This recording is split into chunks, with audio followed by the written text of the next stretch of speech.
It was supposed to be a weekend escape, a break from the city's chaos and a chance to reconnect with nature. 4 friends, Emily, Jake, Sarah, and Lucas, packed their gear and headed to Blackwood Forest, a remote area known for its dense trees and eerie silence. The locals had warned them about strange occurrences in the woods, but they laughed it off, chalking it up to superstitions. The drive to the campsite was uneventful, but as they entered the forest, an uneasy feeling settled over them. The towering trees seemed to close in, their gnarled branches casting twisted shadows on the dirt road. The group dismissed it as pre-camping jitters and set up their tents in a clearing near a small, stagnant pond. As the sun dipped below the horizon, the forest came alive with the sounds of crickets and distant howls. They gathered around a campfire, roasting marshmallows and sharing ghost stories. Lucas, always the skeptic, scoffed at the tales. "These stories are just made up to scare kids," he said, tossing a stick into the fire. "What about the disappearances?" Emily asked. "People have gone missing here, and their bodies were never found." "Coincidence," Lucas replied with a smirk. "Probably got lost or ran into a bear." Their laughter echoed through the clearing, but it felt hollow. As the night deepened, an unnatural silence fell over the forest. The usual hum of insects and rustle of leaves ceased, replaced by an oppressive stillness. The group exchanged uneasy glances. "Maybe it's just the wind," Sarah suggested, her voice trembling. "There is no wind," Jake said, his eyes scanning the dark tree line. "It's too quiet."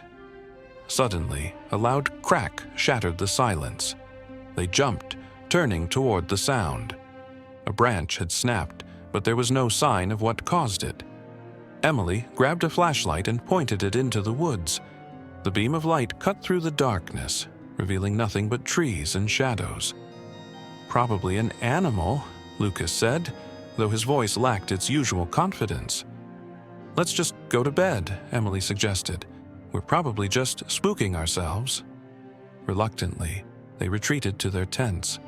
The fire burned low, casting flickering shadows that seemed to dance with a life of their own. Emily lay awake, her heart pounding as she listened to the stillness outside. Just as she began to drift off, a faint scratching sound reached her ears. She froze, holding her breath. The sound grew louder, more insistent, as if something was clawing at the fabric of her tent. Summoning her courage, she unzipped the tent slightly and peered out.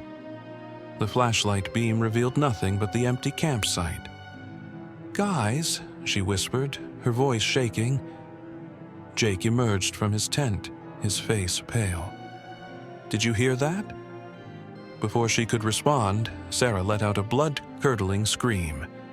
The two of them rushed to her tent, finding her huddled in the corner, her eyes wide with terror.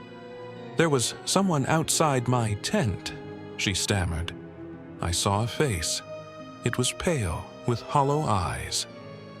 Lucas joined them, looking uneasy. "This is getting weird. Maybe we should leave." They decided to stay together for the rest of the night, huddled around the dying fire. Hours passed, and the oppressive silence returned. Just as dawn began to break, they heard it. A low, guttural growl that seemed to come from all directions at once. Jake grabbed a stick from the fire, brandishing it like a weapon. "Stay together," he said, his voice firm despite the fear in his eyes. The growling grew louder, accompanied by the sound of footsteps circling the campsite. Shadows moved between the trees, too fast to be human. Panic set in, and they decided to make a run for the car. Grabbing their essentials, they sprinted through the forest, the shadows seemingly chasing them. The growling turned into an otherworldly shriek, echoing through the trees. Emily tripped, falling hard onto the forest floor. Jake helped her up, and they continued running, their breaths ragged. When they finally reached the car, they piled in, slamming the doors. Lucas fumbled with the keys, his hands shaking. The engine roared to life, and they sped down the dirt road, not daring to look back. As they exited the forest, the oppressive feeling lifted, replaced by a sense of relief. They drove in silence, each lost in their thoughts. When they reached the nearest town, they stopped at a diner to catch their breath. Over coffee, they tried to make sense of what had happened. "It wasn't an animal," Sarah said. "Whatever it wasn't natural." "Do you think it was a ghost?" Emily asked. Lucas shook his head. "I don't know, but I'm never going back there." Days later, Emily couldn't shake the feeling that they hadn't truly escaped. At night, she would wake to the sound of scratching at her window, though nothing was ever there.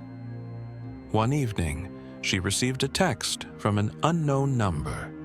It was a picture of their campsite, taken from the tree line. Below it was a single word: "Run."